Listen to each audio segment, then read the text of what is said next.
Так, це така годівничка, простенька, із вогнегасника, по-російськи огнетушитель.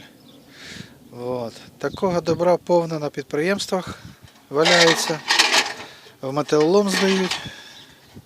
Нічого складного, все.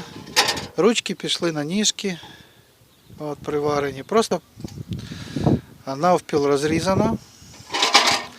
Зроблено із тройки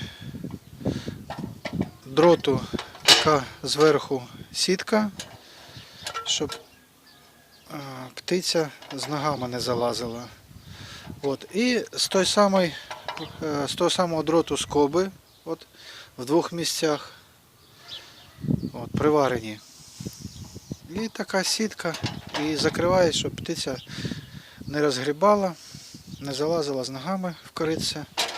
Ну, така годівничка. Просто і, можна сказати, одноразове таке. Ну, один сезон відпрацювало.